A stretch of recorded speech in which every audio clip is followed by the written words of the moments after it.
الفتون.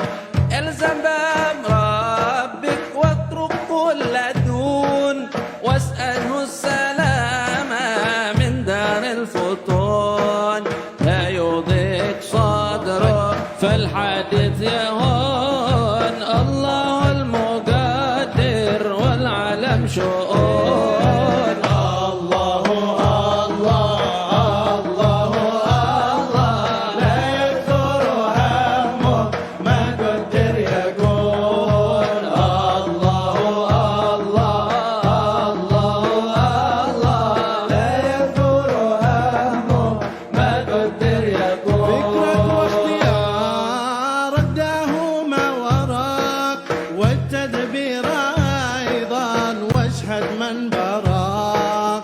فكرك واختيارك داهما وراك، والتدبير أيضا واشهد من براك.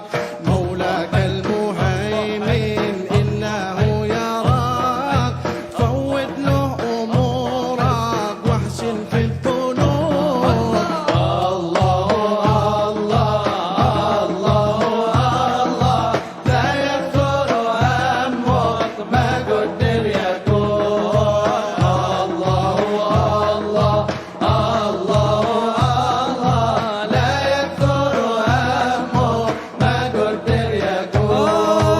الأول موقف قوله ذي الحماك، يعترف على الله الذي خلق.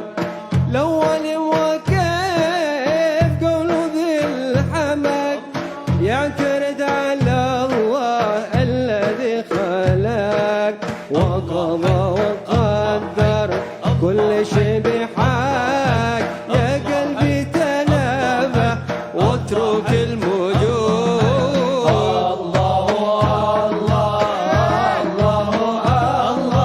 لا يكثر همك ما قدر يكون. الله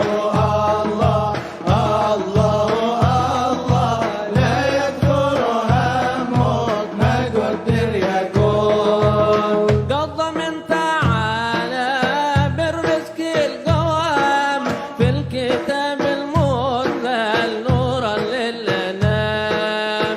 قضى من تعالى بالرزق القوام، في الكتاب المنزل نورا للأنام. فالرضا فريضة والسخط حرام، والقنوع راعى والطمع جنون.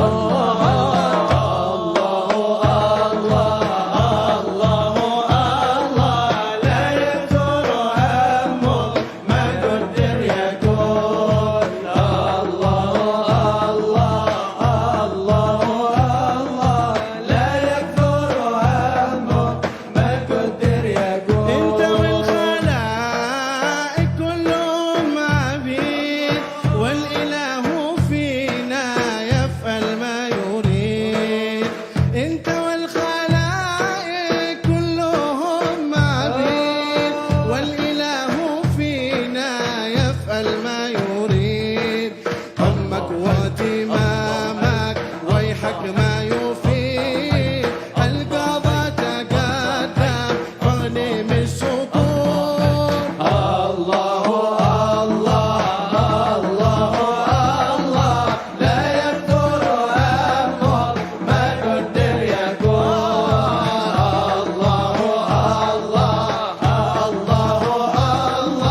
لا يكثر همك ما قدر يكون. الذي لغيرك لا يصل إليك، والذي قسم لك حاصل لديك. الذي لغيرك لا يصل إليك، والذي قسم لك حاصل لديك. فاستغل بربك والذي عليك، في فرض الحقيقة والشرع المصون.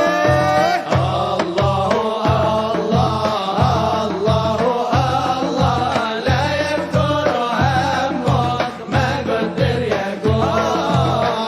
الله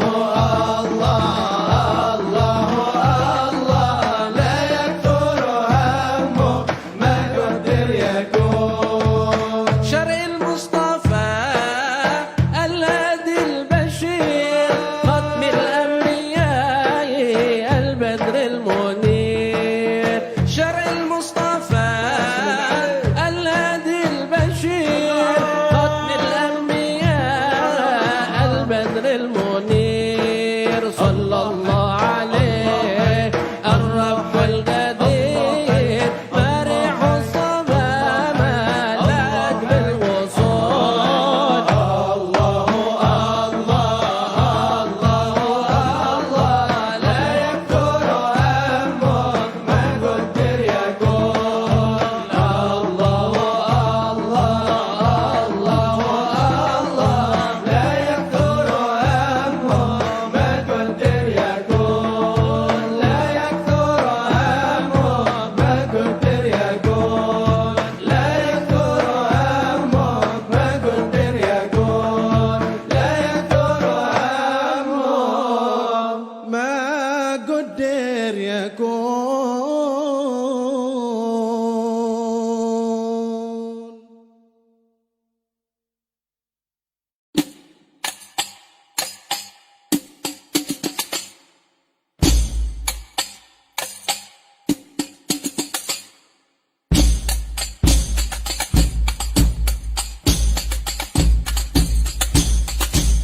طريق خير الورى دعوة إلى الله دوام بالفعل والقصد والنية وخير الكلام بالفعل والقصد والنية وخير الكلام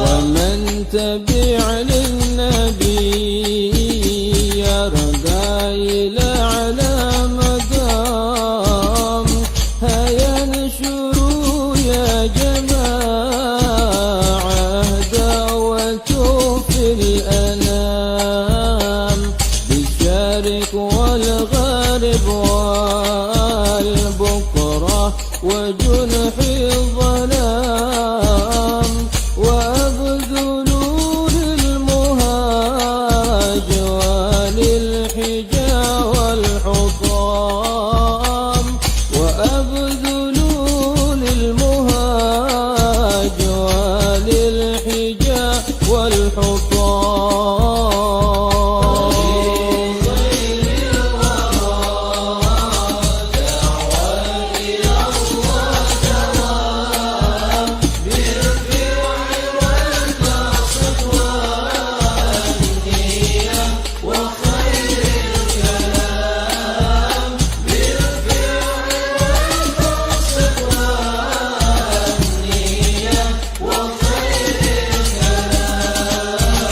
لا تقبل الدعوة إلا صادقين الكرام رجالها لهم معالي واتمام يقفون سعي النبي إمام بعده إمام قاموا بحق الرسالة والهدى حسن قيام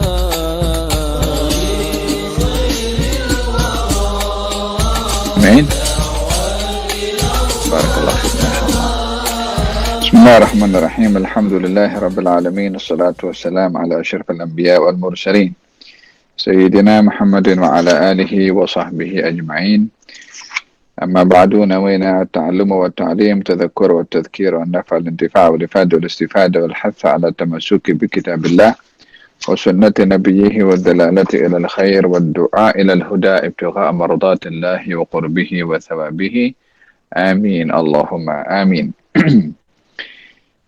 قال الإمام العلامة الحبيب عمر بن محمد بن سالم بن حفيظ بن شيخ أبو بكر بن سالم في كتابه الاتصال بمعاني اليقين والقرب والسعادة وحقيقة الخلافة، إلى أن قال رضي الله عنه: القرآن ومراتب اليقين. قال تعالى: ألهاكم التكاثر، أي التفاخر بالدنيا وما فيها، حتى زرتم المقابر، أي لا يزال الواحد من الناس ملتهيا بالمفاخرة بالسيارات أو المساكن أو الثياب أو القصور وما إلى ذلك حتى يموت ويدخل القبر. Quran dan kedudukan keyakinan. Kita dalam pembahasan yang lalu ada memperbahaskan tentang definisi yakin dan martabat-martabat atau darjat-darjat keyakinan. Daripada keseluruhan darjat keyakinan yang 3 itu, apa dalilnya? Apa buktinya? Apa dasarnya? Apa nasnya?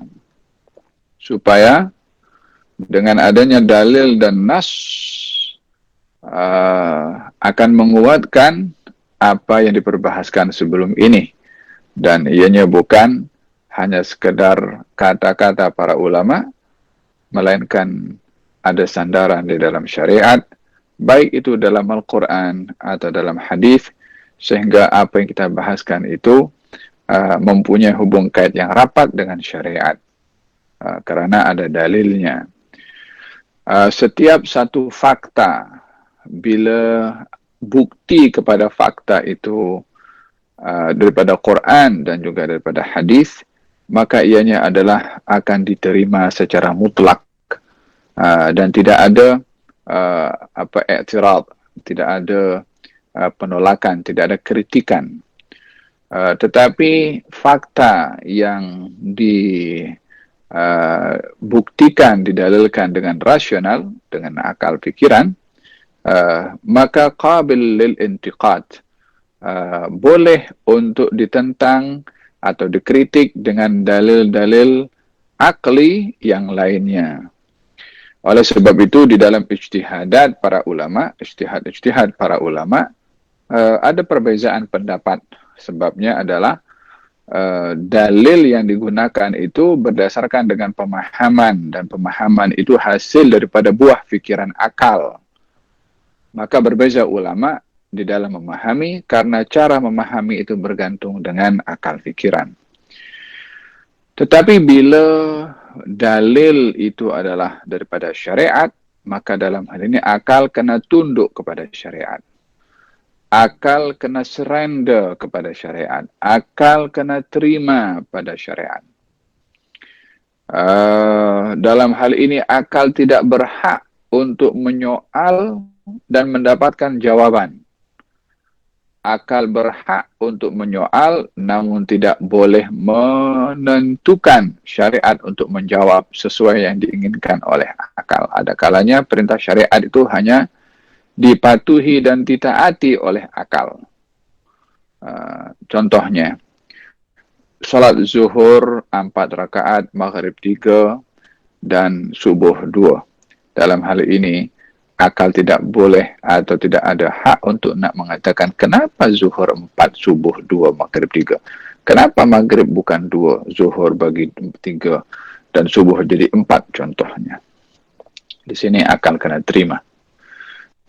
Kenapa dalam berwudu itu orang batal wudu, maaf cakap, dengan keluarnya sesuatu daripada 2 jalan, daripada qubul dan juga dubur. Namun ketika berwudu, yang dibasuh mana? Wajah, tangan, kepala, kaki, ya kan? Orang buang angin, batal wudu, dia kena berwudu. Mana yang dibasuh? Tempat buang keluarnya angin kah atau yang lain? Yang dibasuh yang lain. So dalam hal ini akal surrender kepada syariah. Faham dong? Dalam berpuasa ditentukan daripada terbit fajar sampai terbenam matahari. Kenapa tak sampai kepada waktu istiwa tengah matahari? kenapa tak sampai puasa itu sampai tengah malam?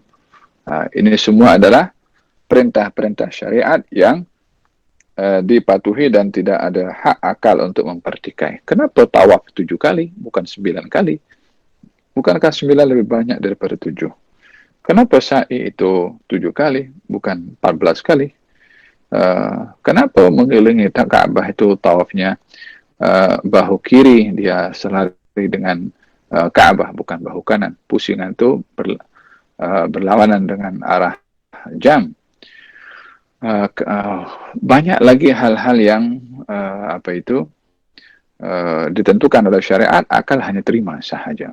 Kenapa zakat harta 2,5%, bukan 25%? Contohnya, hal-hal yang ditentukan oleh syariat dalam hal ini, akal hanya menerima sahaja. Jadi, ketika berbicara tentang maratibul yakin, kedudukan keyakinan yang 3 dibahaskan, dalilnya itu ada dalam Al-Quran. Sehingga pembahasan tentang keyakinan ini mempunyai hubung kait yang rapat dengan Al-Quran Al-Karim. Firman Allah Subhanahu wa ta'ala, Alhaakumut takatsur, yakni akan melalaikan kamu at-takatsur. At-takatsur maksudnya at-tafakhur bid-dunya, saling bangga membanggakan dalam keduniaan. Dan apa yang ada di atas keduniaan ini daripada kemewahan-kemewahan, baik itu pangkat, baik itu harta, baik itu kedudukan, baik itu kemasyhuran, dan seterusnya. Itu bahagian daripada asbab seseorang bertafakhur, berbangga-bangga satu dengan yang lainnya. Hatta zurtumul maqabir, kamu akan berbangga-bangga dengan keduniaan itu sehingga kamu masuk ke liang kubur. Yani sentiasa salah seorang daripada manusia yang lalai, yang alpa, yang hanya fokus kepada bangga dengan kemewahan dan keduniaan. Baik itu bangga dengan kereta yang dimiliki, bangga dengan rumah yang didiami, bangga dengan pakaian yang dipakai, atau bangga dengan istana yang didiami, dan juga apa saja, sehingga kebanggaan akan keduniaan itu berterusan sehingga masuk ke kubur. yakni manusia yang tergelincir kepada kelalaian dengan keduniaan, sentiasa hidupnya berfikir tentang dunia. Yang bangga dengan handphone, sudah akan bangga. Tidak muncul jenis handphone yang baru, melainkan dia orang pertama yang concern untuk dapat. Tak mau didahului oleh yang lain. Walaupun handphone yang dipakai itu masih elok, masih bagus. Karena muncul yang baru, dia pun apa sebab pikirannya dah kepada keduniaan, walaupun hanya sekadar handphone. Ada yang bangga dengan keretanya. Tidak keluar kereta model baru kecuali dia akan mendahului orang lain untuk memilikinya, dan bangga dengan kereta yang dimilikinya. Ada yang bangga dengan jawatannya, ada yang bangga dengan rumahnya, ada yang bangga dengan istananya. Mereka yang lalai akan sentiasa bangga dengan keduniaan sampai masuk ke liang lahat. Akhirnya yang dibawa ke liang lahat adalah kosong. Tak ada amal apa yang dibawa. Karena apa yang dibanggakan ketika berada di dunia, semua ditinggalkan. Yanba'ul mayyit salas, akan ikut kepada si mati 3. Harta, keluarga, dan amal. Wa yarji'u isnan, akan balik daripada kubur 2. Harta dan keluarga. Wa yabqa amaluh, dan kekallah bersama dengan si mati tadi amalnya. Kalau amalnya di dunia berbangga-bangga dengan keduniaan, apa yang dia dapat di alam barzakh? Dia boleh beritahu kepada malaikat, aku punya kereta jenis jenama ini kah? Dia boleh beritahu kepada malaikat, aku duduk di istana, aku duduk di rumah mewah, di banglo, bilik aku sekian luasnya, aku punya katil begini, aku punya cermin begini. Adakah dia akan berbangga dalam alam barzakh ketika ditanya oleh malaikat, nak beritahu aku punya jawatan tinggi, Adakah itu yang akan dijawab? Adakah itu yang akan dibanggakan di alam barzakhnya? Tak ada apa yang dibawa ke alam barzakh kecuali 3 helai kain kafan dan juga amal. Faham dong? Hadza berkenaan dengan bagaimana manusia ini bila tertipu dan terpedaya dengan keduniaan, sampai mati dia akan tertipu dengan keduniaan. Faham dong? Masuk alam barzakh dengan tangan kosong. Walihada diingatkan oleh Allah Subhanahu wa taala pada ayat ini bagaimana bahaya kelalaian, bahaya fitnah keduniaan.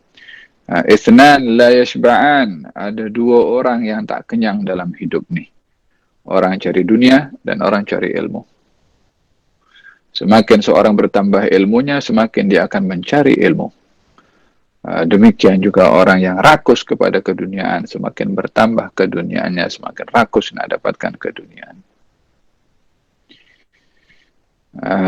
Faham tu? Oleh hadza, orang yang pandai, yang cerdik, yang cerdas, yang brilliant adalah orang yang hidup di dunia, memanfaatkan umurnya untuk berbekal di hari akhirat. Dan orang yang bodoh adalah orang yang hidup di dunia, beramal dengan amalan hanya bangga dengan keduniaan, mencari keduniaan, tak berfikir tentang akhirat. Ada orang yang sangat merugi.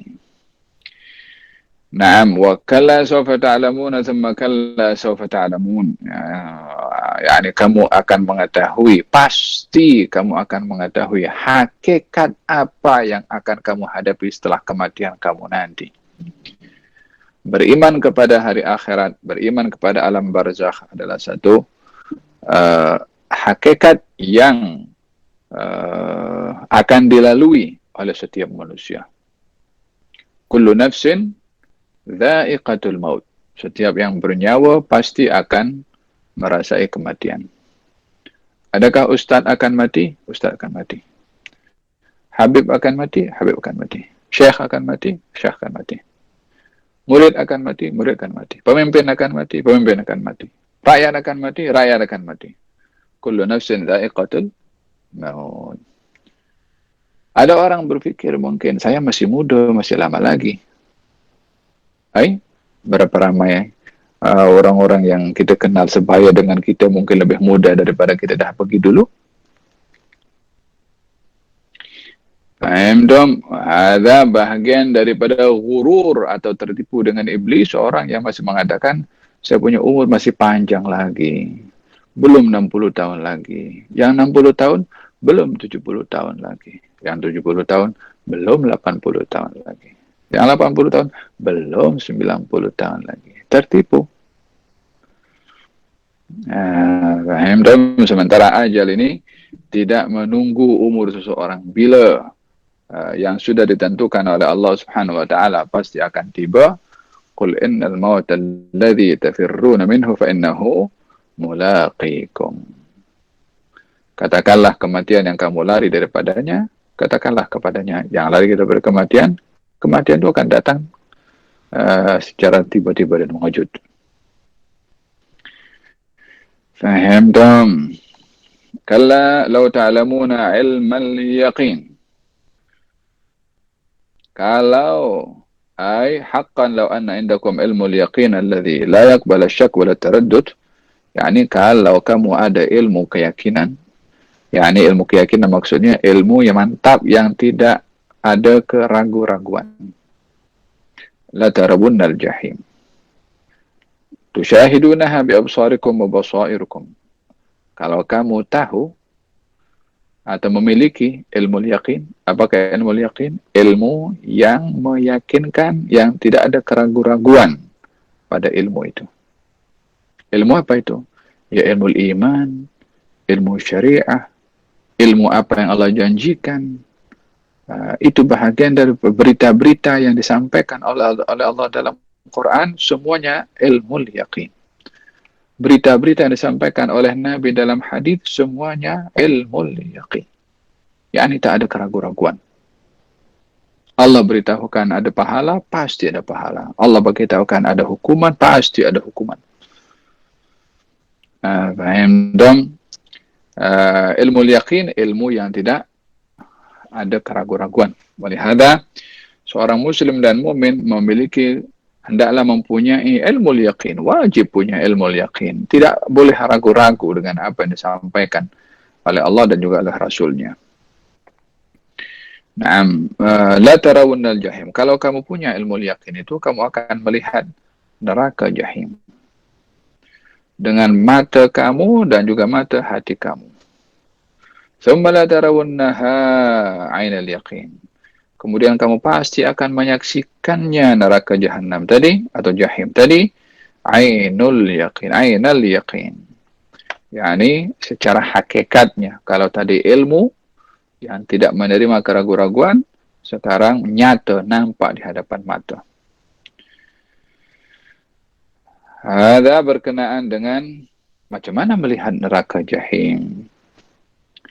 Melihat neraka Jahim adalah dengan mata hati, dengan keyakinan yang mantap ke atas apa yang dikhabarkan oleh Allah, kalau neraka Jahim itu menjadi tempat kepada orang-orang yang derhaka, yang bermaksiat, yang kufur kepada Allah.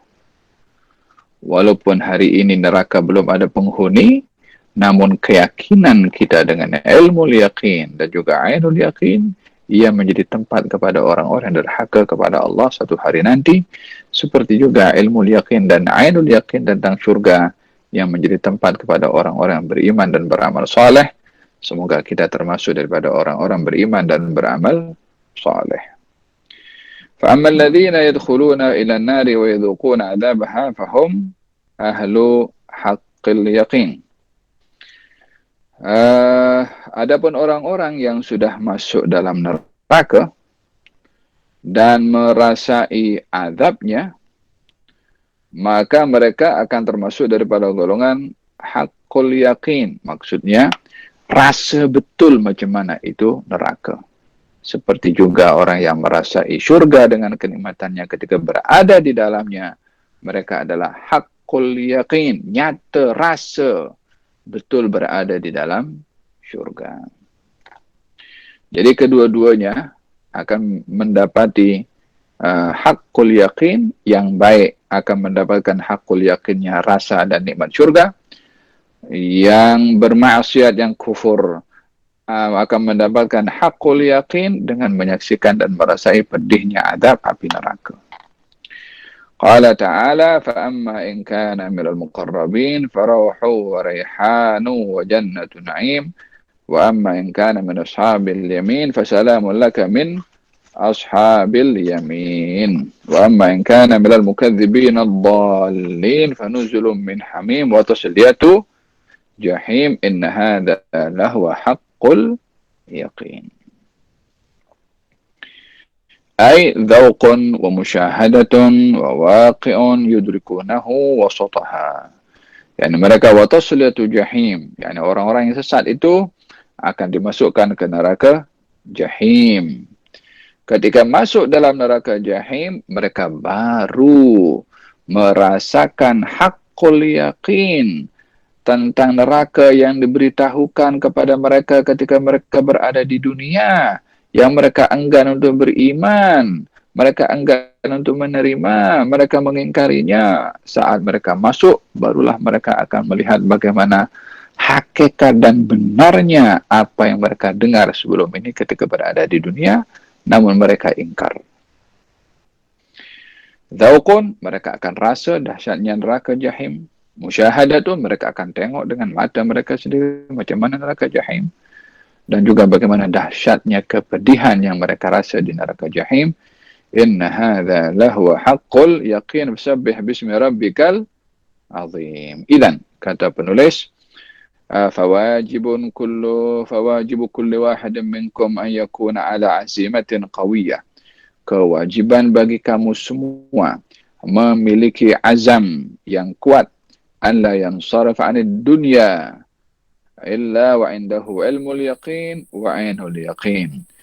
Tidaklah seorang daripada kamu ini meninggalkan dunia ini kecuali sudah memiliki terlebih dahulu ilmu yaqin dan ainul yaqin, wa yakunu indahu amalun an yukrama bi anwari haqqil yaqin wa ma dzalika 'ala Allah bi'aziz, dan memohon selalu kepada Allah agar dianugerahkan haqqul yaqin, yang demikian itu bukanlah sukar bagi Allah.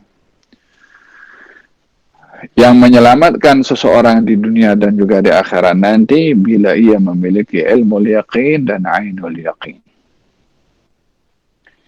Dan yang memiliki ilmu yaqin dan ainul yaqin akan dianugerahkan oleh Allah haqqul yaqin. Itulah yang merupakan derajat tertinggi pada keyakinan diberikan oleh Allah kepada seseorang.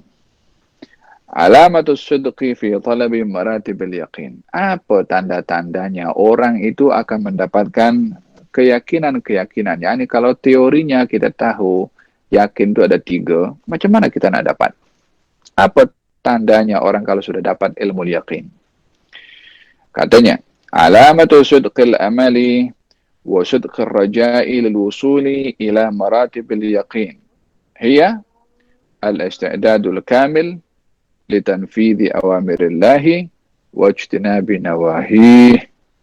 Tanda kesungguhan seseorang di dalam mengharapkan meraih darjat atau darjat keyakinan yang 3, tandanya adalah kesungguhan yang sempurna untuk melaksanakan segala perintah Allah dan meninggalkan segala larangannya Allah. Perintah Allah, sebagaimana saya katakan sebelum ini, terbagi kepada 2 bahagian. Perintah yang dilakukan oleh tubuh badan dan perintah yang dilakukan oleh hati. Perintah yang dilakukan tubuh badan, salat, puasa, zakat, haji, ihsan kepada orang lain. Perintah yang dilakukan oleh hati, tawadhu, ikhlas, zuhud, baik sangka, ar-rahmah, lemah lembut. Ada 2 perintah yang dilakukan baik itu oleh tubuh badan atau oleh hati. Apa yang diperintahkan oleh Allah kepada tubuh badan dan apa yang diperintahkan oleh hati untuk dilaksanakan, itu adalah langkah atau tanda seseorang layak untuk mendapatkan martabat-martabat keyakinan. Seperti juga untuk mendapatkan martabat keyakinan itu, tandanya ijtinabu nawahi, meninggalkan apa yang dilarang oleh Allah. Baik itu larangan yang dilarang pada tubuh badan atau larangan yang dilarang pada hati. Larangan pada tubuh badan, minum arak, mencuri, berjudi, melihat dengan mata aurat orang lain, memandang hina kepada orang, mendengarkan hal-hal yang mungkar, ghibah, mengumpat dan seterusnya. Itu bahagian daripada larangan tubuh badan.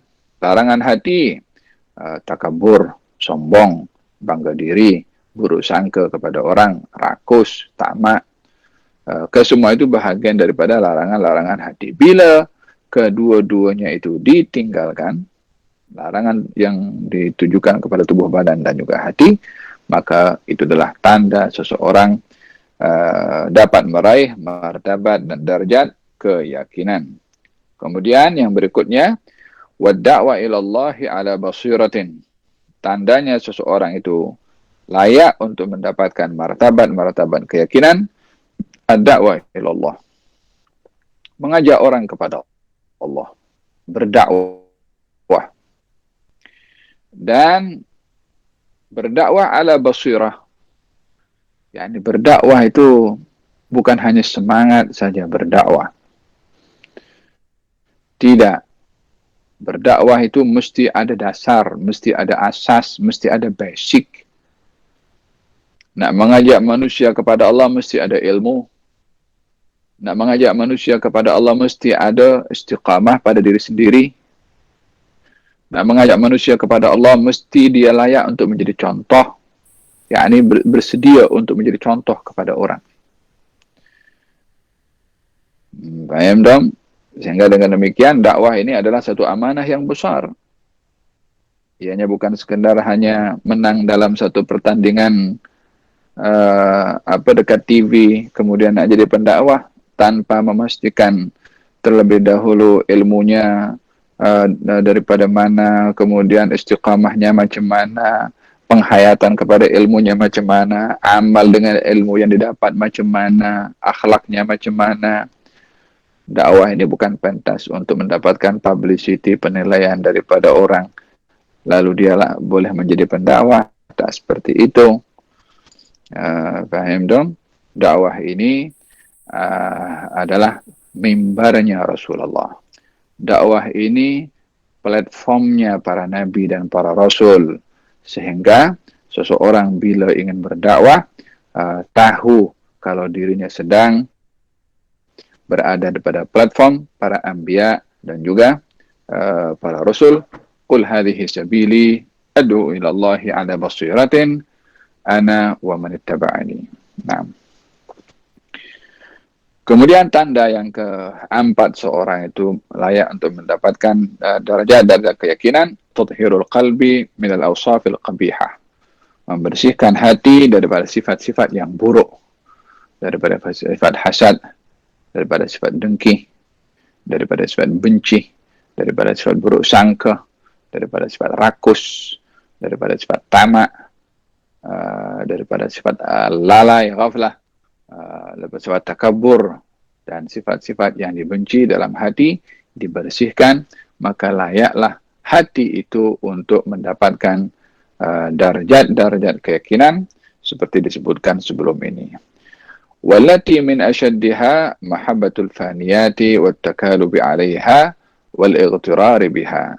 Yang paling utama untuk hati ini dijaga dan dibersihkan supaya hati ini layak untuk mendapatkan keyakinan adalah dicabut daripada hati ini, dibersihkan daripada hati ini kecintaan kepada keduniaan yang sirna dan bersaing untuk meraih keduniaan ataupun bangga dengan keduniaan. Ini yang paling utama untuk dibersihkan hati agar supaya layak untuk diberi darjat-darjat keyakinan.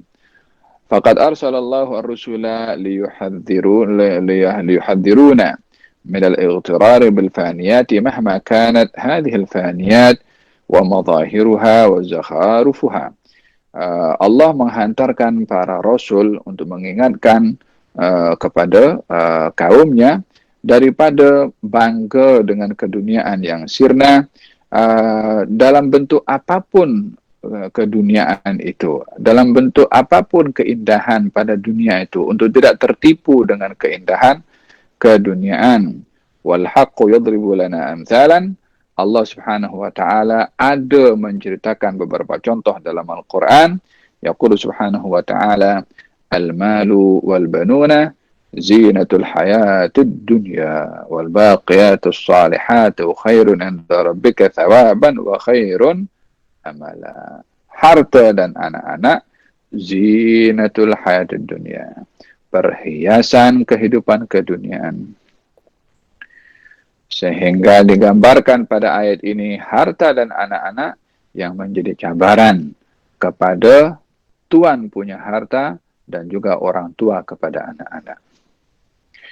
Ada orang tua yang bangga dengan anaknya, tapi kebanggaan kepada anaknya hanya anaknya berjaya dalam keduniaan, solat tidak, zakat tak keluar, sembahyang pun tak diberi perhatian, puasa pun juga tak diambil indah, tak ada qiyamul lail, tak pakai tudung, tapi orang tuanya bangga. Tengok anak aku berjaya, tengok jawatan anak aku sekian, tengok gaji anak aku sekian. Oh, hadza orang tua yang terfitnah dengan anaknya hanya karena keduniaan yang dicapai oleh anaknya dia bangga, sementara tidak melihat di manakah letak perintah-perintah Allah, ubudiyah anak itu dengan Allah macam mana, tidak diberi perhatian oleh orang tuanya. Oh, sehingga orang tua ke sana kemari dia bangga dengan anaknya. Namun anaknya boleh menjadi sebab kebinasaan bagi orang tuanya. Faham, Tom? Ada al-mal wal banun. Kadang-kadang harta menjadi sebab kebanggaan, sehingga dengan harta seorang akan zalim kepada orang lain. Dengan harta orang menjadi kedekut. Dengan harta orang tak tolong orang lain. Dengan harta dia simpan, dia guna monopoli macam mana untuk berniaga yang merugikan kepada orang lain. Dengan harta dia tindas orang yang lemah. Dengan harta dia gunakan propaganda untuk merosakkan manusia. Dengan harta dia rosakkan penghuni bumi ini. Baik dengan COVID-nya, baik dengan macam-macam perniagaan yang diambil kesempatan di atas kelemahan ramai daripada umat manusia. Faham, dong? Seakan-akan yang berbuat itu tidak ada pertanggungjawaban nanti di akhirat. Seakan-akan yang berbuat demikian itu akan selamat daripada soal siasat nanti di akhirat. Tak ada siapa yang akan selamat nanti. Yang berniaga di saat-saat COVID ini dengan apapun jenis perniagaan yang mengambil peluang dan kesempatan untuk merugikan orang lain, untuk zalim kepada orang lain, untuk jahat dan berbuat buruk kepada orang lain, satu hari dia akan menghadap kepada Allah dan satu-satu perbuatannya akan diungkapkan oleh Allah Subhanahu wa ta'ala. Faham, dong? Al-mal wal banuna zinatul hayatid dunya. Harta dan anak-anak perhiasan kehidupan dunia. Wal baqiyatus shalihat, tapi al-baqiyatus shalihat. Apa al-baqiyatus shalihat? Ada beberapa penafsiran. Ianya adalah merujuk kepada al-baqiyat, amal-amal yang saleh. Khairun inda rabbika. Lebih baik di sisi Tuhanmu berbandingkan anak-anak, berbandingkan zuriyah, berbandingkan kedudukan, berbandingkan dengan harta dan apapun juga. Sehingga al-baqir salihat, satu zikir lebih baik daripada dunia dan seisinya. Dalam hadis Nabi Muhammad SAW, untuk saya berkata di setiap pagi al-baqiyatus salihat, yaitu subhanallah, alhamdulillah, wa la ilaha illallah, wallahu akbar, lebih saya sukai berbandingkan dunia yang diterbitkan padanya matahari. yakni di mana saja tempat matahari terbit dan di tempat terkena sinar matahari berupa keduniaan yang begitu mewah dan banyak, saya lebih suka mendapatkan keutamaan menyebut subhanallah walhamdulillah wa la ilaha illallah wallahu akbar. Subhanallah, itu al-baqiyatus salihat, subhanallah, alhamdulillah, wa la ilaha illallah wallahu akbar. Ini lebih baik daripada dunia dan seisinya. Bukan lebih baik daripada kereta yang model, yang akhir model. Bukan lebih baik daripada handphone yang akhir model. Bukan lebih baik daripada istana walaupun selebar lapangan bola sepak. Lebih baik daripada dunia dan seisinya. Tengok macam mana perbandingan yang diberikan oleh Nabi SAW.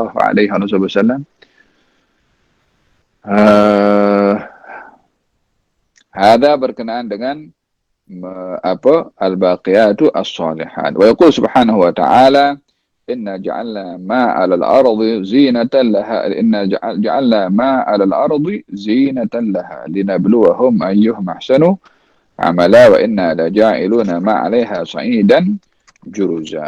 Kami jadikan semua yang ada di atas muka bumi ini perhiasan untuk bumi, untuk menguji manusia siapa di antara kamu yang terbaik. Lalu setelah itu kami jadikan semua yang ada di atas muka bumi sa'idan, yakni menjadi debu, rata semua. La bangunan, wala lautan, wala emas, wala perak, wala khalas, hancur, habis. Ini akan berlaku kepada dunia Sehingga orang berbangga dengan hartanya, dengan apa akan habis. Yang punya 1000 gedung pun tak ada manfaat akan. Wa yaqulu ta'ala واضرب لهم مثل الحياة الدنيا واضرب لهم مثل الحياة الدنيا كماء أنزلناه من السماء فاختلط به نبات الأرض فأصبح هشيما تذروه الرياح وكان الله على كل شيء مقتدرا المال والبنون زينة الحياة الدنيا والباقيات الصالحات خير عند ربك ثوابا وخير أملا. Ayat-ayat ini menceritakan bagaimana perumpamaan yang Allah berikan akan keduniaan. Diberikan perumpamaan keduniaan ini umpama daun atau tanah, turun hujan, kemudian tanah yang kering tadi tumbuh-tumbuhan hijau, berlalu musim hujan pun habis, bunga-bunga atau daunnya yang hijau tadi bertukar menjadi kuning karena musim panas, lepas itu akan bertukar balik kena angin pun kembali gersang balik. Kita kalau tengok itu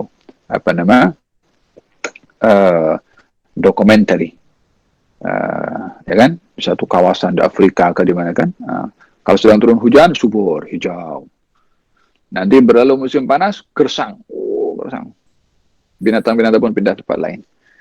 Macam tu dunia.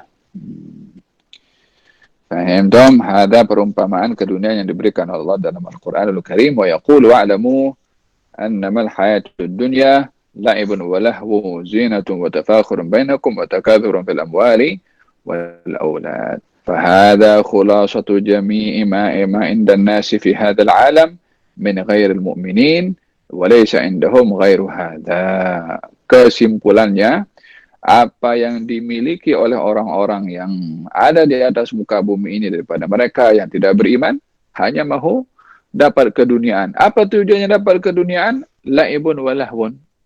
Untuk bermain, untuk berhibur, untuk berseronok sesaat. Tak ada orang seronok di dunia selama-lamanya. Ya, orang dapat kereta. Kereta apa? Kereta Ferrari. Hari pertama seronok, hari kedua seronok. Tapi kalau udah 10 tahun pakai kereta Ferrari itu, tak ada beza dengan naik kancil. Dah 10 tahun dulu, tak ada rasa bangga macam kali pertama dia punya. Orang berkahwin, seronok pada awal berkahwin, sampai umur tua, dah tak ada lagi rasa seperti yang dirasa pada kali pertama ia berkahwin.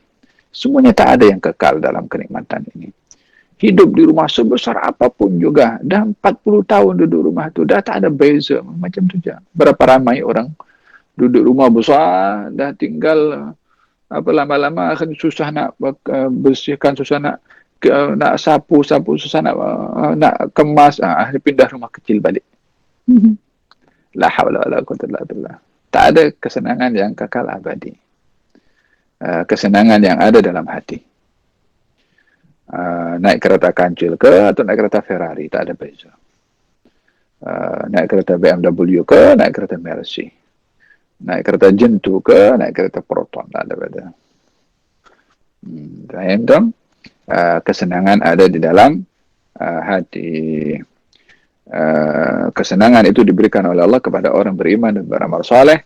Man amila salihan min dzakarin wa untha wa huwa mu'minun falanuhyiyannahu hayatan thayyibah. Orang beriman dan beramal saleh, laki-laki dan perempuan, maka dia akan diberikan kehidupan yang senang.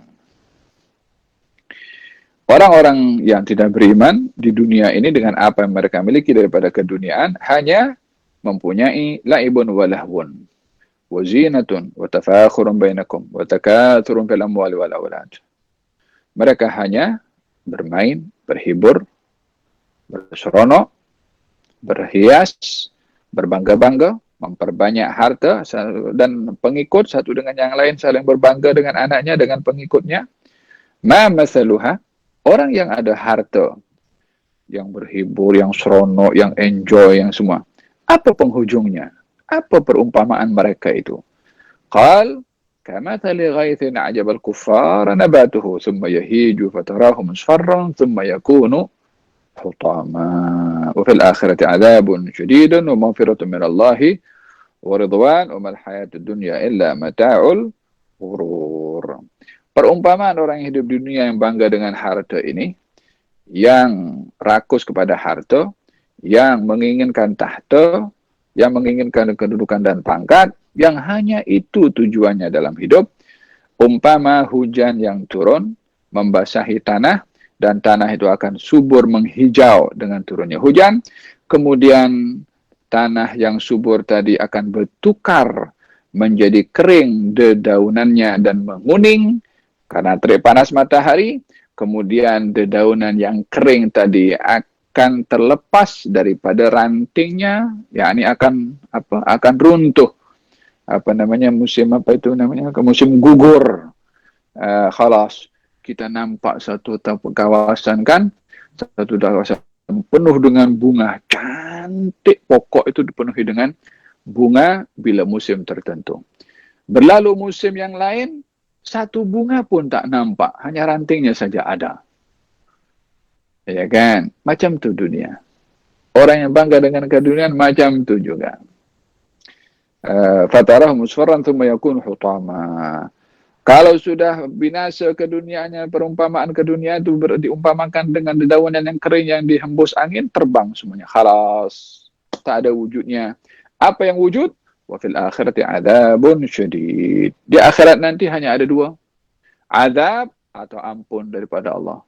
Azab atau rahmat. Yang lalai dengan keduniaannya akan bersedia mendapatkan hukuman azab. Yang dia tak terpedaya dengan keduniaannya bersedia untuk mendapatkan rahmat, ampun dan maaf. Serta mendapatkan ridha dari Allah Subhanahu wa taala.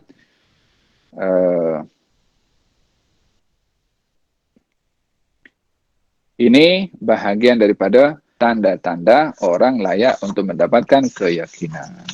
Di antara yang paling penting adalah naz'a mahabbatid dunya minal qulub.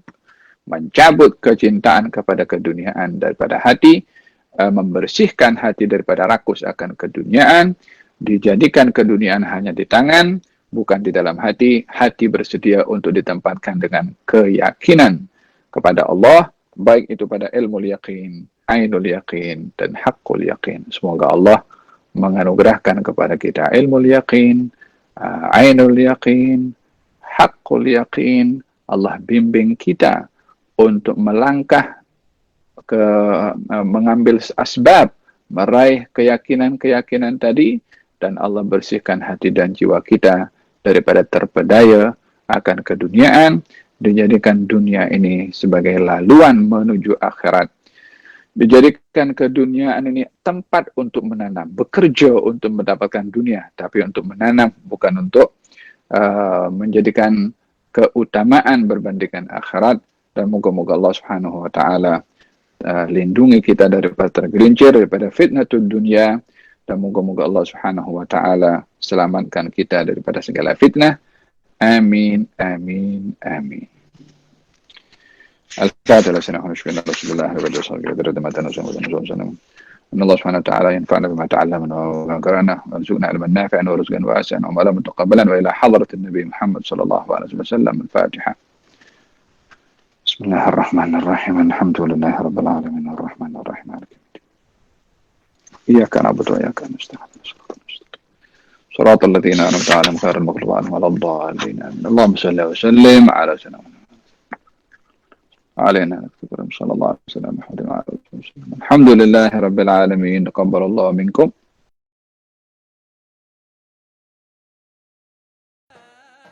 الهادي البشير ختم الأنبياء البدر المنير شرع المصطفى الهادي البشير ختم الأنبياء البدر المنير صلى الله عليه الرب القدير مريح الصمام ملاك بالوصول. الله الله الله لا يكثر همه ما قدر يقول. الله الله الله لا يكثر همه ما قدر يقول.